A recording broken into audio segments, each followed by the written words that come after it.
Hi friends, আপনাদের সকলকে স্বাগত জানাই আমার এই ভিডিওতে। আজকের এই ভিডিওতে আমি আপনাদেরকে দেখাবো যে বাংলা যুবসাথী স্কিমের যে ফর্ম, সেই ফর্মটি আপনি কিভাবে ফিল আপ করবেন। আপনারা সবাই জানেন যে আজ 15 ফেব্রুয়ারি থেকে যুবসাথী প্রকল্পের ফর্ম জমা নেওয়া চালু হয়ে যাবে। তো সেই ফর্মটি আপনি কিভাবে ফিল আপ করবেন, কী কী ডকুমেন্টস নথিপত্র আপনাদেরকে ফর্মের সাথে জমা করতে হবে, এবং এই যে ফর্মটি আপনি দেখছেন এটি কোথা থেকে ডাউনলোড করবেন, তার সমস্ত তথ্য আমি আপনাদেরকে এই ভিডিওতে দেখাবো। তো চলুন আর দেরি না করে শুরু করা যাক। তো ফর্মে প্রথমেই দেখতে পাচ্ছেন আপনি এখানটাতে যে আপনাদেরকে এখানে আপনাদের একটি পাসপোর্ট সাইজ ফটো পেস্ট করতে হবে, এবং সেই ফটো পেস্ট করার পরে ফটোর নিচে যে জায়গাটি থাকবে সেই জায়গাটিতে আপনি আপনার সাইনটি করে দেবেন। ওকে, নেক্সট আপনি অপশানে দেখতে পাচ্ছেন যে এখানে আপনাদেরকে দুয়ারে সরকার রেজিস্ট্রেশন নাম্বারটি দিতে বলছে। এবার এই নাম্বারটি আপনি কোথা থেকে পাবেন? এই রেজিস্ট্রেশন নাম্বারটি আপনি তখন পাবেন যখন আপনি আপনার ক্যাম্পে এই ফর্মটি জমা করতে যাবেন। তখন ক্যাম্পে বসা লোকেরা আপনাদের ফোন নাম্বার এবং আপনাদের ডিটেলস নিয়ে আপনাদের রেজিস্ট্রেশন করিয়ে দেবে পোর্টালে, তারপরেই আপনি এই রেজিস্ট্রেশন নাম্বারটি পাবেন। তো আপাতত এখন আপনি এই ঘরটি ফাঁকা রাখুন। ওকে, নেক্সট আপনার আধার কার্ড নম্বরটি আপনি এখানে প্রতিটি ঘরে সঠিকভাবে পুট করে দেবেন।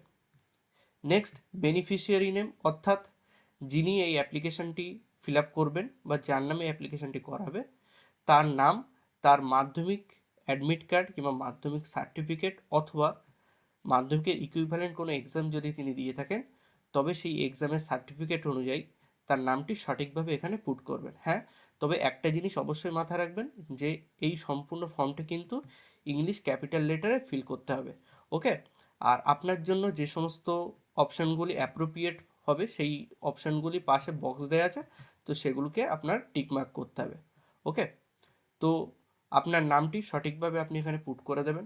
নেক্সট আপনাকে আপনার মোবাইল নাম্বার এখানটায় দিতে হবে। হ্যাঁ, তবে মোবাইল নাম্বার দেওয়ার আগে খেয়াল রাখবেন যে আপনার মোবাইল নাম্বারটা যেন আপনার ব্যাঙ্ক অ্যাকাউন্টের সাথে লিঙ্ক থাকে, এবং এখানে ব্যাঙ্ক অ্যাকাউন্ট বলতে সেই ব্যাঙ্ক অ্যাকাউন্টের কথা বলা হয়েছে যে ব্যাঙ্ক অ্যাকাউন্টটা আপনি অ্যাপ্লিকেশন করার সময় দেবেন। ওকে, নেক্সট আপনি যদি আপনার ইমেল আইডিটি এখানে দিতে চান তো এখানটাতে দিয়ে দিতে পারেন আপনার ইমেল আইডিটি। তারপরে দেখুন আপনাকে আপনাদের জেন্ডারটি সিলেক্ট করতে বলা হয়েছে। যদি আপনি মেল হয়ে থাকেন তো মেলে টিক করবেন, যদি আপনি ফিমেল হয়ে থাকেন তো ফিমেলে টিক করবেন, আপনি যদি আদার্স কোনো জেন্ডার আন্ডারে হয়ে থাকেন তবে সেই আদার্সে টিক করবেন। নেক্সট আপনাদের যে ডেট অফ বার্থ সেই ডেট অফ বার্থটি আপনি এখানটাতে ফিল করবেন ডিডি, এমএম এবং ইয়ারের ফরম্যাটে। ওকে, এবং দেখুন এখানে বলেছে যে 1/4/2026 হিসেবে আপনার বয়স যত সেই বয়সটি আপনাদেরকে এখানটাতে লিখতে হবে। যদি আপনি ক্যালকুলেট না করতে পারেন তবে আপনি গুগলে সার্চ করবেন এজ ক্যালকুলেটর বলে, আপনি এই রকম একটি ওয়েবসাইটে চলে আসবেন। এরকম ওয়েবসাইটে চলে আসার পর এখানে আপনি আপনার ডেট অফ বার্থ সিলেক্ট করবেন। এখানটাতে এক্সাম্পলের জন্য আমি এখানে একটা সেট করে রেখেছি যে জানুয়ারি 1, 2000 সালে জন্ম, তবে তার এজ 1 এপ্রিল 2026 হিসাবে কত হবে সেটা ক্যালকুলেট করার জন্য নিচে ক্যালকুলেট বাটনে ক্লিক করুন। ক্লিক করলে দেখুন এখানে দিয়ে দিয়েছে 26 ইয়ার 3 মাস 0 ডে। তো এখানে 26 ইয়ারটাকেই আমরা বসিয়ে দেব। ওকে, তো আপনার বয়স যত হবে আপনি ক্যালকুলেট করে এখানটাতে বসিয়ে দেবেন। নেক্সট দেখুন আপনার ফাদার্স নেম, অর্থাৎ আপনার বাবার নাম যেটা হবে সেটি আপনি এখানটাতে সঠিকভাবে ক্যাপিটালে পুট করবেন। ঠিক একই রকমভাবে ক্যাপিটালে আপনার মার নাম আপনি এখানে পুট করবেন।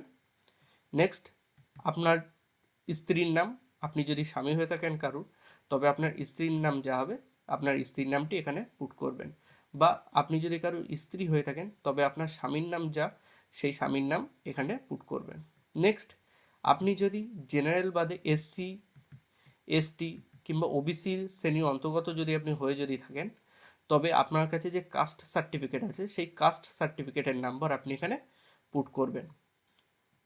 নেক্সট অপশানে আমরা দেখতে পাচ্ছি যে আপনার এখানে ম্যারিটাল স্ট্যাটাস জানতে চাইছে, অর্থাৎ আপনার বৈবাহিক অবস্থা। আপনি যদি আনম্যারিড থাকেন তো আনম্যারিডের বক্সে টিক করবেন, আপনি যদি উইডো বা উইডোয়ার হয়ে থাকেন তবে এই অপশানটিতে টিক করবেন। নেক্সট আপনি যদি ম্যারিড হয়ে থাকেন তবে এই অপশানে টিক করবেন, আপনি যদি সেপারেটেড হন তবে এই অপশানে টিক করবেন। নেক্সট অপশানগুলোতে আপনার কন্ট্যাক্ট ডিটেলস জানতে চাইছে। প্রথম অপশানে আপনার হাউস বা প্রেমিসিস নাম্বার জানতে চাইছে। অর্থাৎ আপনার বাড়ির নম্বর। এবার এইটিকে আপনি কোথায় পাবেন?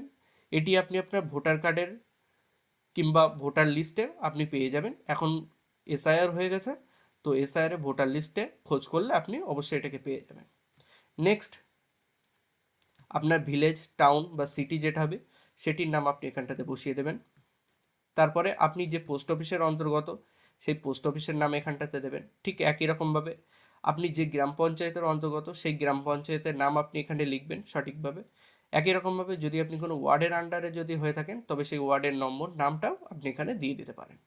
নেক্সট দেখুন, আপনি যে ব্লকের অন্তর্গত সেই ব্লকের নামটি আপনি এখানে দিয়ে দেবেন, অথবা আপনি যদি কোনো মিউনিসিপ্যালিটি কর্পোরেশনের আন্ডারে হয়ে থাকেন তবে সেই মিউনিসিপ্যালিটি কর্পোরেশনের নাম আপনি এখানটাতে পুট করে দেবেন। নেক্সট, আপনি যে থানার অন্তর্গত অর্থাৎ যে পুলিশ স্টেশনের অন্তর্গত সেই থানার নামটি আপনি এখানটাতে দিয়ে দেবেন। তারপরে আপনি যে জেলার অন্তর্গত সেই জেলার নামটি আপনি এখানে পুট করবেন। তারপরে আপনার এরিয়া পিনকোড যেটি হবে সেই এরিয়া পিনকোডটি এখানটাতে দিয়ে দেবেন। এবং এই যে স্টেট অপশানে যেহেতু ওয়েস্ট বেঙ্গল আগে থেকে লেখা আছে ওই জন্য এখানে অন্য কিছু লেখার কোনো প্রয়োজন নেই। তারপরে দেখুন, আপনার মাধ্যমিক কিংবা ইকুইভ্যালেন্ট এক্সামের ডিটেলস জানতে চাইছে এখানে। তো আপনার মাধ্যমিকের অ্যাডমিট কার্ড এবং সার্টিফিকেটটি আপনার কাছে রাখুন এবং দেখুন ওখানে যে রোল নাম্বারটি দেওয়া আছে সেই রোলটি প্রথমে লিখবেন এখানে। তারপরে দেখুন নাম্বার বলে আবার আলাদা করে লেখা আছে, সেই নাম্বারটি এখানে দেবেন। রোলের জায়গায় রোল লিখবেন, নাম্বারের জায়গায় নাম্বার লিখবেন। ওকে। এবং আপনার মাধ্যমিকের সার্টিফিকেট চেক করলে আপনি দেখতে পাবেন যে আপনি কত সালে পাস করেছেন। তো আপনার যত সালে আপনি পাস করেছেন মাধ্যমিক, তো সেটি আপনি এখানে ফিল করবেন। তারপরে আপনি মাধ্যমিক যে বোর্ড থেকে পাস করেছেন, আপনি যদি West Bengal board of secondary education থেকে যদি পাস করে থাকেন তবে এখানে টিকমার্ক করবেন। আপনি যদি central board of secondary education থেকে যদি পাস করে থাকেন তো সিবিএসইতে টিকমার্ক করবেন। ঠিক একই রকমভাবে আইসিএসসিতে টিকমার্ক করবেন। এবং আপনি যদি মাদ্রাসা বোর্ডের অন্তর্গত হয়ে থাকেন তাহলে WBBME-তে টিকমার্ক করবেন। বা আপনি যদি অন্য আদার্স কোনো বোর্ডের অন্তর্গত হয়ে থাকেন তো এখানে টিকমার্ক করবেন। নেক্সট, আপনার হায়েস্ট কোয়ালিফিকেশান যেটি এডুকেশন কোয়ালিফিকেশান সেটি আপনি এখানে দেবেন। যদি আপনি হায়ার সেকেন্ডারি পর্যন্ত এডুকেটেড হন তবে আপনি এখানে হায়ার সেকেন্ডারি লিখে দেবেন। যদি আপনার গ্র্যাজুয়েশন যদি কমপ্লিট হয়ে থাকে তবে এখানে গ্র্যাজুয়েট বলে লিখে দিতে পারেন আপনারা। নেক্সট, আপনার এখন প্রেজেন্ট অকুপেশন যেটা সেটা এখানে জানতে চাইছে। যদি আপনি স্টুডেন্ট হন তো এখানে স্টুডেন্ট লিখে দেবেন, বা আপনি যদি কোনো রকম জব করেন তো সেইটাও আপনি এখানটাতে দিতে পারেন। নেক্সট, আপনাদের ব্যাঙ্ক অ্যাকাউন্টের ডিটেলস এখানে জানতে চাইছে। তো ব্যাঙ্ক অ্যাকাউন্টের ডিটেলস দেওয়ার আগে আমি আপনাদেরকে অবশ্যই জানিয়ে দিই যে ব্যাঙ্ক অ্যাকাউন্টের সাথে কিন্তু আধার কার্ড লিঙ্ক থাকতে হবে এবং ডিবিটি যেন এনেবেলড থাকে, তাহলেই কিন্তু একমাত্র আপনি টাকা পাবেন। কারণ যদি ডিবিটি এনেবেলড না থাকে তাহলে কিন্তু টাকা ঢুকবে না। তো আপনার ব্যাংকের নাম যেটি হবে সেটি আপনি এখানটাতে দেখে দেখে পুট করে দেবেন।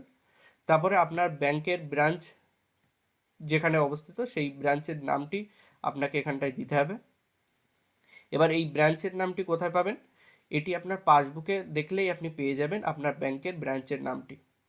নেক্সট, আপনার ব্যাংকের অ্যাকাউন্ট নাম্বারটি সঠিকভাবে এখানে ফিল করে দেবেন। যদি অ্যাকাউন্ট নাম্বারে কোনো ভুল হয়ে যায় তাহলে কিন্তু টাকা পাবেন না, এই জন্য এটি সঠিকভাবে দেবেন।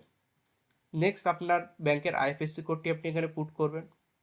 তারপরে দেখুন একটা অপশান আছে যেখানে জানতে চাইছে যে আপনি যদি অন্য কোনো সরকারি সাহায্য পান কিংবা রাজ্য সরকার প্রদত্ত শিক্ষাগত সুবিধা বা বৃত্তি ছাড়া, অর্থাৎ আপনাদের এখানে বলতে চাইছে যে আপনি যদি পিএম কিষাণ, কৃষক বন্ধু ইত্যাদি এই সমস্ত ধরনের কোনো রকম স্কিম থেকে যদি আপনি টাকা পান আগে থেকেই তবে কিন্তু আপনি এই স্কিমের জন্য এলিজিবল না। হ্যাঁ, তবে আপনি যদি কোনো স্কলারশিপ পান শিক্ষার জন্য তাহলে কোনো ব্যাপার না, আপনি আবেদন করতে পারেন। এখানে শুধুমাত্র লক্ষ্মীর ভাণ্ডার, কৃষক বন্ধু এই সমস্ত জাতীয় স্কিমের কথা বলা হয়েছে। যদি আপনি এই সমস্ত স্কিমের আন্ডারে যদি আপনি বেনিফিট পেতে থাকেন তবে আপনি এই বেনিফিটটি পাবেন না। ওকে। তো আপনি যদি পেয়ে থাকেন এই সমস্ত কিছু তবে আপনি ইয়েসে টিক করবেন, আর ইয়েসে টিক করলে আপনি কিন্তু ইনএলিজিবল হয়ে যাবেন এই স্কিমটির জন্য। আর আপনি যদি এইরকম কোনো সুবিধা যদি না পেয়ে থাকেন তবে আপনি নোতে টিকমার্ক করবেন। তার নিচে যদি আপনি কোনো রকম এরকম সুবিধা পেয়ে থাকেন যে লক্ষ্মীর ভাণ্ডারের টাকা পাচ্ছেন আপনি কিংবা কৃষক বন্ধুর টাকা পাচ্ছেন তবে সেই ডিটেলসটি এখানটাতে দিয়ে দেবেন। তারপরে দেখুন এখানে এনক্লোজার লিস্ট বা সেলফ অ্যাটেস্টেড ফটোকপি সেখানটাতে একটা চেক বক্স এখানে দেওয়া হয়েছে। তো এই চেক বক্স দেখে দেখে আপনি এই সমস্ত ডকুমেন্টগুলোকে রেডি করে ফেলুন। প্রথমত আপনার মাধ্যমিকের অ্যাডমিট কার্ড, তারপরে দেখুন মাধ্যমিকের মার্কশিট, এবং আমি আপনাদেরকে বলবো মাধ্যমিকের মার্কশিট এবং সার্টিফিকেট, মানে মাধ্যমিকের সার্টিফিকেটটাও আপনি জেরক্স করে রাখবেন এবং সেগুলোকে প্রতিটিতে সই করে নিতে হবে আপনাদেরকে। 3 নম্বরে আপনাদের আধার কার্ডের একটি কপি, 4 নম্বরে আপনাদের ভোটার কার্ড, আপনার ব্যাংকের পাসবুকের প্রথম পেজটির একটি কপি, এবং আপনি যদি এসসি এসটি কিংবা ওবিসির আন্ডার হয়ে থাকেন তবে সেই সার্টিফিকেটের একটি জেরক্স কপি অ্যাটেস্টেড করে আপনাদের রেডি করে রাখতে হবে। এবং এই সমস্ত ডকুমেন্ট যদি আপনার কাছে থেকে থাকে তবে আপনি প্রতিটি ঘরে টিকমার্ক করে দিতে থাকবেন। ওকে, নেক্সট একটি সেলফ ডিক্লারেশন এখানে দেওয়া আছে, আপনি এটিকে পড়ে নেবেন। পড়ে নেওয়ার পরে আপনি এখানটাতে সিগনেচার করে দেবেন আপনার, আর যে তারিখে আপনি জমা করবেন এই অ্যাপ্লিকেশনটি সেই তারিখের ডেটটি আপনি এখানটাতে দিয়ে দেবেন। তারপরে নিচে দেখুন একটা অ্যাকনলেজমেন্ট বলে একটা অপশান আছে, এইখানটাতে ঠিক একই রকম দুয়ারে সরকার রেজিস্ট্রেশন নাম্বারটি জানতে চাওয়া হয়েছে, তো এইটি আপনি এখন ফাঁকা রাখবেন। যেদিন আপনি ক্যাম্পে যাবেন সেই দিন আপনাদেরকে এই নাম্বারটি দিয়ে দেওয়া হবে। তারপরে দেখুন আই বলে এখানটাতে আছে, অপশান আছে, তো এখানে আপনি আপনার নাম লিখবেন। আপনি যদি ডটার হয়ে থাকেন তো এখানে ডটারে ক্লিক করবেন, আপনি যদি সন হয়ে থাকেন তো সনে টিকমার্ক করবেন, আপনি যদি কারো ওয়াইফ হয়ে থাকেন তবে ওয়াইফে টিকমার্ক করবেন। ওকে, তারপরে দেখুন আপনি যদি ওয়াইফ হয়ে থাকেন কারো তবে আপনার হাজব্যান্ডের নাম, বা আপনি যদি সন বা ডটার হয়ে থাকেন তবে আপনার বাবার নাম আপনি এখানটাতে লিখবেন। লেখার পরে এখানে অ্যাপ্লিকেশন যে ডেটে আপনি জমা করবেন সেই ডেটটি আপনি এখানে দেবেন। তারপরে আপনার যে কন্ট্যাক্ট মোবাইল নাম্বার সেই মোবাইল নাম্বারটি আপনি এখানে পুট করবেন এবং আপনার আধার কার্ড নম্বরটি আপনি এখানে পুট করবেন। আর দেখুন যিনি থাকবেন ক্যাম্পে, যিনি আপনার অ্যাপ্লিকেশনটি জমা নেবেন তিনি এখানটাতে একটি সই করবেন এবং তার একটি অফিসিয়াল সিল কিন্তু তিনি এখানটাতে মেরে দেবেন এবং এখানে তিনি ডেটও দিয়ে দেবেন, এবং সেটা আপনি অবশ্যই চেক করে নেবেন। এবং চেক করার সাথে সাথে আপনাদেরকে আরেকটা জিনিস বলে রাখি, যখন তিনি জমা নিয়ে নেবেন আপনার অ্যাপ্লিকেশনটা তখন এই যে পার্টটা, এই যে নিচের পার্ট, এই নিচের পার্টটি আপনাদেরকে তিনি কেটে দিয়ে দেবেন।